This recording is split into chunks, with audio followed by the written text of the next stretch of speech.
नमस्कार गावाल्यांनो, तांबा कृषी पर्यटन केंद्र कुडा माड्याचीवाडी येथे आपलं मनपूर्वक स्वागत. कोकण म्हटल्यानंतर समृद्ध आणि निसर्गाने बहरलेलं असं कोकण. कोकणामध्ये वेगवेगळे आयुर्वेदिक औषधं आहेत. वेगवेगळ्या आयुर्वेदिक औषधाचा वापर करणारे कोकणामध्ये वैद्यसुद्धा आहेत. ज्या वैद्य आपल्याला चांगल्या प्रकारे आयुर्वेदिक औषधे देतात.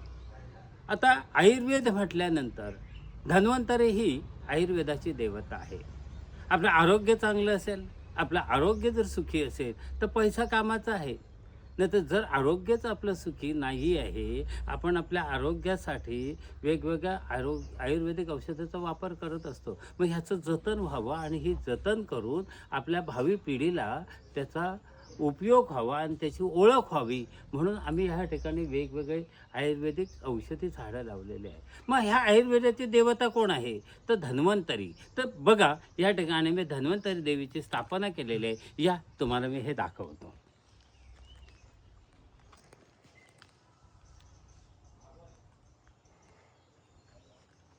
कवरानं बघितलात, ही धन्वंतरी देवीची आपण स्थापना केलेली आहे. बघा, हा लाकडी देवार आहे.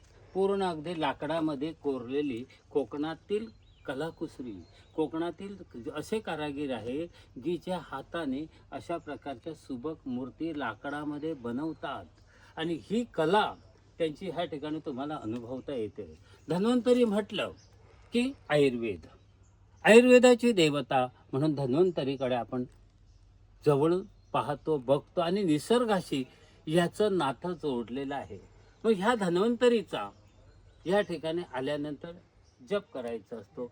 धन्वंतरीची आयुर्वेदिक औषधं जी आहे त्याचं या ठिकाणी तुम्हाला ज्ञान व्हावं आणि धन्वंतरी देवतेचं आपल्याला महत्त्व अनुभवता यावं म्हणून ह्या तांबा कृषी पर्यटनमध्ये आम्ही ही धन्वंतरीची सुबक अगदी मूर्ती कारागिराने बनवलेली या ठिकाणी आम्ही बसवलेली आहे. मग गावाल्यानं येत आहे ना तुम्ही तांबामध्ये, आपलं मनपूर्वक स्वागत आहे. धन्यवाद. लाईक, कॉमेंट, शेअर आणि सबस्क्राईब करा.